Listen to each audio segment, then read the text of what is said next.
કપરાડાના કુમઘાટમાં ટ્રકની brake fail થતા ગમખ્વાર અકસ્માત, એક ડ્રાઈવરનું મોત.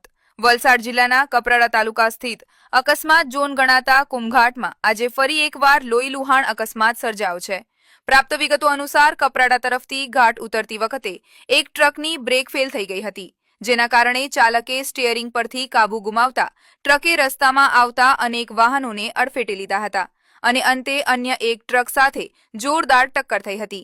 આ ભયાનક દુર્ઘટનામાં એક ટ્રક ડ્રાઈવરનું ઘટના સ્થળે જ કમકમાટીભર્યું મોત નીપજ્યું છે, જ્યારે અન્ય એક વ્યક્તિ ટ્રકની કેબિનમાં કલાકો સુધી ફસાયેલો રહ્યો હતો.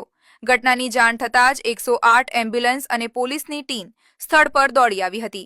કેબિનમાં દબાયેલા ડ્રાઈવરને ક્રેનની મદદથી બહાર કાઢવા માટે રેસ્ક્યુ કામગીરી હાથ ધરવામાં આવી છે. ઉલ્લેખનીય છે કે કુમઘાટમાં અગાઉ પણ આવા અનેક અકસ્માતો સર્જાયા છે, જેના કારણે સ્થાનિકોમાં માર્ગ સલામતીને લઈ ભારે રોષ જોવા મળી રહ્યો છે. વધુ સમાચારો અને માહિતી માટે આપણું વાપી સાથે જોડાયેલા રહો.